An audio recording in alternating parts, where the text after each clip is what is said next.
Ang hirap yung mag-imbestiga na nagtuturuan dahil pabalik-balik ako sa inyong dalawa LTFRB.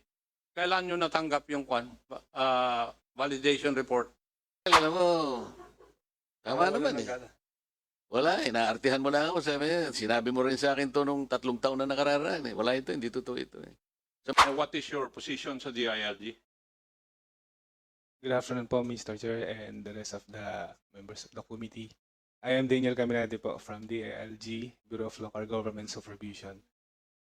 We want to share lang po kung paano po kami nag-collect ng data dun sa mga local government units. Hindi. Nagbibigay ka agad ng excuse Hintay mo muna magtanong Alright, ako. sige.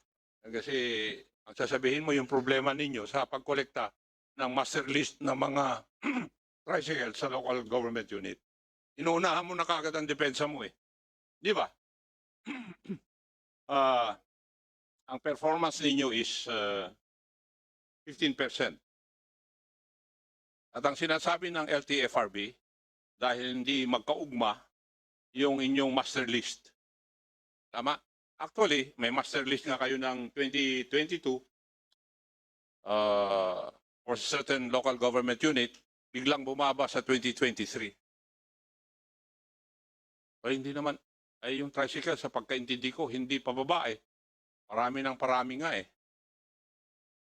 Pero, kung meron na kayong dinidistribute noong 2022, then dapat meron na kayong master list dun sa inyong opisina. Ina-update na lang ninyo pagdating ng 2023. At sa tingin ko, hindi dapat bababa, tataas kasi dumadami yung tricycle sa bawat jurisdiction Pero sa inyo, pababa. Could you explain why?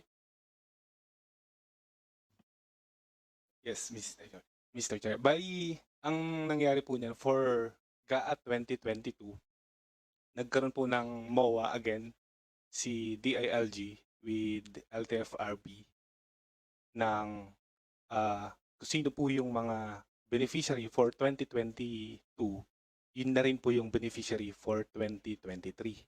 So, unfortunately, for 2023 po, Mr. Chair, lumiit po yung number, yung figures natin dahil based po ito sa grounds, based po ito dun sa mga na-receive namin na issues and concern na sort of parang hindi na interested yung mga tricycle drivers natin since hindi pa po kasi sila nakaka-receive ng subsidy nung 2022.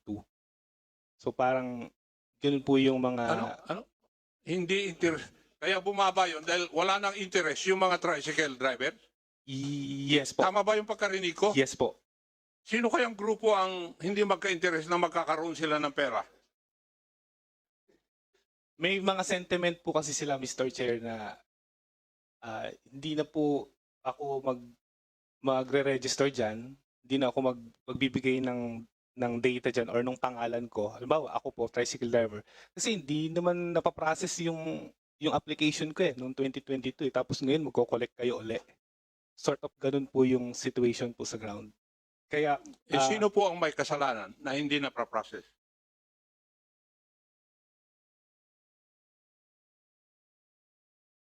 Sino may kasalanan na hindi na-process? Sige, ang sagot nila, hindi na ako magpapa-registro dahil hindi naman na-process yung claim. Now, who is the one processing their claim? Hindi ba DILG? ang pag-process po nung Yes or no? Sino nagpro-process? DILG? nag-validate po nung Yes, kayo ang Yung nagpa-validate. Kasi kung wala kayong validation na isasubmit sa LTFRB, the funds will not be released. yung validated po na list is galing po sa local government unit and Yun we na nga, are galing nga sa local government unit, dinadala sa inyo. O kaya sa LTFRB, pero pinapadala yung ng LTFRB o ng local government sa inyo for validation. Kasi hindi magre-release yung LTFRB ng pondo kung walang validation ng DILG. Tama? tama po, Mr. Oh. Chair. Now, ngayon, dalawa lang kayo nadadaanan. Bakit kaya nadidelay? Yun ang katanungan ko Dadalawa lang kayong ahensya ng gobyerno Mr. Che, yun munang, bakit siya nawalan ng gana? Nawalan ng gana sa tagal. Correct po. O, yan. O, Correct po. yun na nga yung issue na nire-raise namin eh. That is why we have included this in the agenda for today because marami ng reklamo ang natatanggap namin. Now, bakit hindi tayo maghanap ng solusyon? Oh, ano bang problema sa inyo, LTFRB at saka DILG? Mr. Chair, kanina narinig ko si attorney, naghihintayan sila ng DILG. Kaya nga, Despite the due diligence na sinasabi niya, so hinihintay niya muna. So kung wala siyang mahintay, walang mangyayari. that is why yung process nga, Your Honor, is that ibabalidate ng DILG. Kung walang violation ng DILG, LTFRB will not release the funds. Yun ang proseso eh. So I'm asking DILG, bakit matagal? If I may po. Yung data po, for example, for 2022, we have transmitted naman po kay LTFRB yung listahan ng mga beneficiary galing po sa mga local Would that government be units. true, LTFRB? Eh, kasi nagtuturoan na naman kayo eh. Yes, sir. Tama po. Tama. Okay, bakit hindi nyo pinaprocess? Pinapaprocess po namin. Ang nangyayari po, yung problema po ulit, yung GCash accounts po. Kasi kailangan po kasi through e-wallet po yung bayad po. No?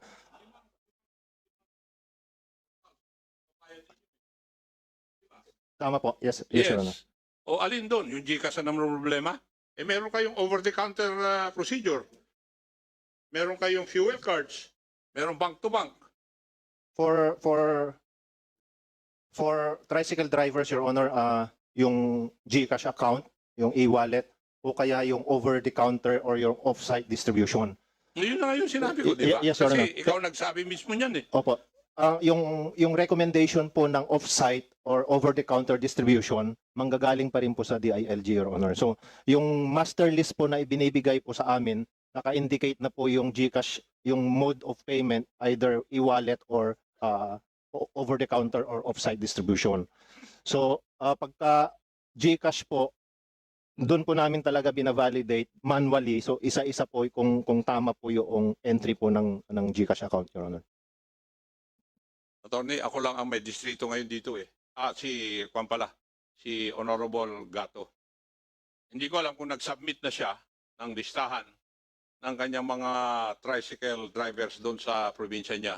Pero in my case, in the city of Antipolo, nakapagbigay na kami last year pa.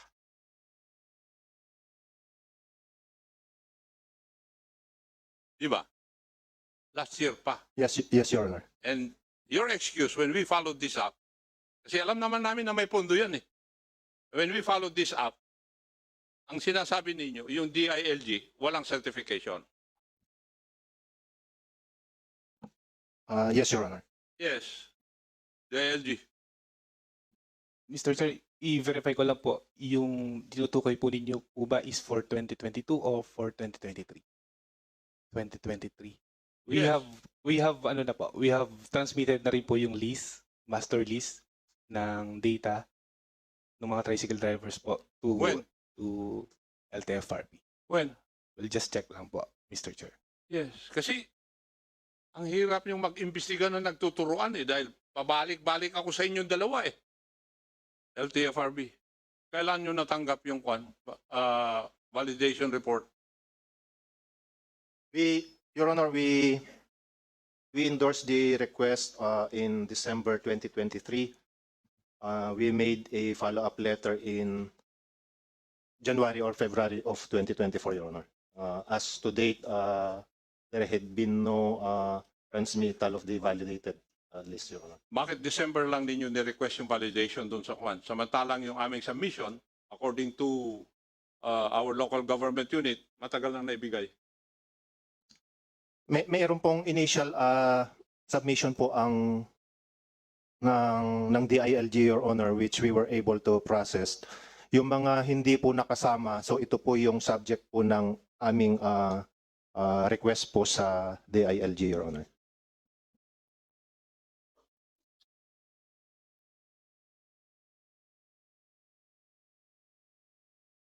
Ano, iho? Kasi December lang daw ang kwan nila eh.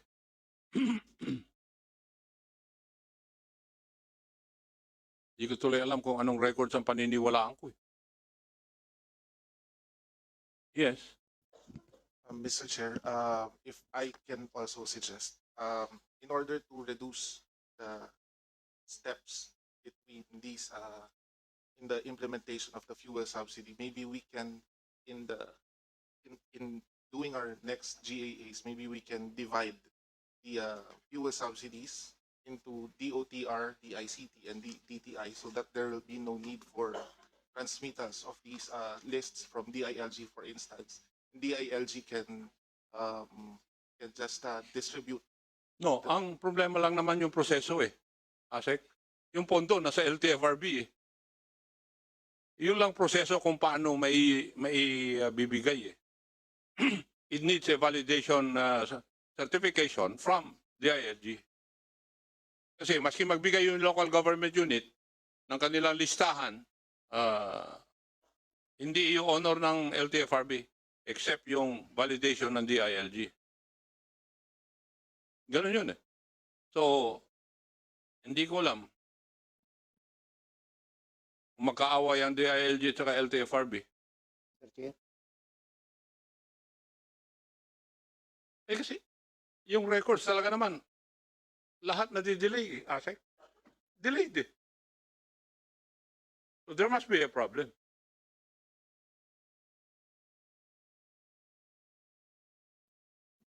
Mr. Chair, I think the LTFRB or the other concerned agencies must also look into the eligibility criteria. Kasi napakahirap yata nito eh. For example, that the delivery personnel do not regularly receive gas allowance as part of its employment package. Ang dami palang titingnan pa, Mr. Chair. That the delivery personnel must be on active status, duly registered with an authorized PEMEDES entity. Ano ba itong mga ito? That the delivery personnel are actually tasked to deliver parcels and other mail matters. The delivery personnel must use his or her personal vehicle for delivery, not company-provided service vehicle. That the vehicles are either powered by unleaded gasoline or diesel fuel. Kaya nyo ba lahat i-validate ito? Do you have regular employees tasked to validate each and every targeted recipient para makapasa siya sa mga eligibility criteria outlined in this report? DILG, answer the question. Kaya sa tagal, alam mo, tama naman eh. Wala, inaartihan mo na ako. Sinabi mo rin sa akin to nung 3 taon na nakararaan eh. Wala ito, hindi totoo ito eh. So magsasawa na lang yung tao eh. So yung perang inappropriate ng Congress, 3 billion. Wala, nandyan lang sa parang wala rin nangyari. The question remains whether the program is fulfilling its objective. Yun ang tanong ng chairman. Siguro po, tingnan nyo mabuti yung eligibility. Siguro ibaba na lang natin yung criteria. Hindi naman yung... Wala ba kayong bolang kristal na lang? Bumili na lang kayo. O kaya, kung meron po kayong mabibiling isang gadget, parang doktor, Mr. Chair, pag sinot mo sa kilikili niya, pagka naging green, pwede to. Pagka red, wala to. Parang mabilis. Lilinya silang ganyan. O tapat mo basta idampi mo sa braso niya, green. Okay to. Ang bilis siguro eh. Pagka walang ganun, sayang yung sayang yung program. Maganda yung program because it helps cushion the impact of rising fuel, lalong-lalo na sa panahon talagang So, pag binigay mo after 6 months, Mr. Chair, sabi nga yun ba yung nagsabi sa atin? Ano pa yung damo kanya, patay na yung kabayo. Kailangan mabilis kasi. Kailangan efficient. Thank you, Mr. Chair. Thank you. Now, I just want an answer from DILG and LTFRB. Can you solve this problem?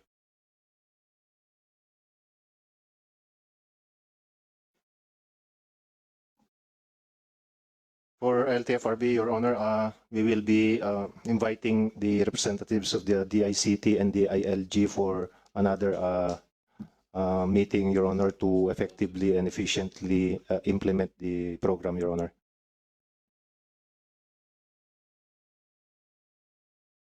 Sabi ni Honorable Marcoleta, yung sagot mo raw hindi appropriate sa katanungan ko eh. So will you please answer my question straight? Yes, Your Honor. Eh kasi ang nagsasuffer yung dapat beneficiaries dito eh. DILG, what is your commitment? Yes, Your Honor, we will coordinate po with the LTFRB po to fast track po yung disbursement. Matanong kita, DILG. Nagsasubmit ba yung LGU ng mga listahan nila ng mga tricycle drivers pag ni-request ninyo? Yes po, Your Honor. Yes. Yes po.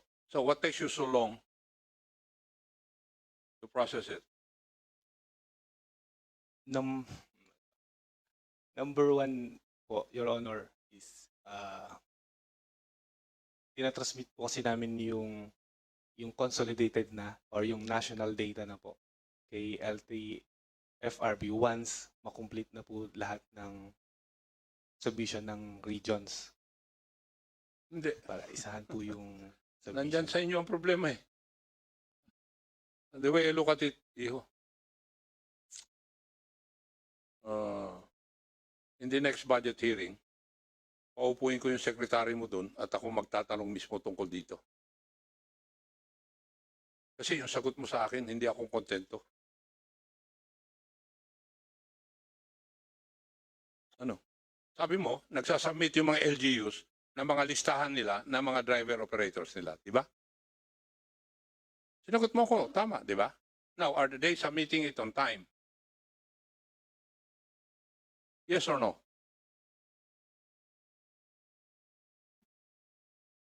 Hindi po lahat on time. O, pero yung nakakompleto na, bakit hindi nyo i-submit dun sa LTFRB? Sa national data po kasi i-consolidate pa po namin siya. Bakit kailangan i-consolidate? Bakit hindi yung nakapag-submit ng kompleto, nakita nyo yung tama, bakit hindi nyo ipadala sa LTFRB na ito dapat mabayaran na o mabigyan na?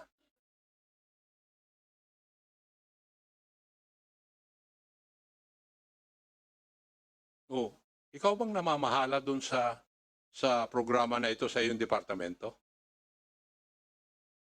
Yes or no? Staff po ako. Sino bang namamahala dyan? Vocal person po ako, Mr. Chair. Eh, Tapos- tanong ko naman sino ang namamahala, Iho. Hindi ko naman tinatanong kung sino ang focal person eh. Eh kasi sa budget hearing, yun ang pasasagutin ko.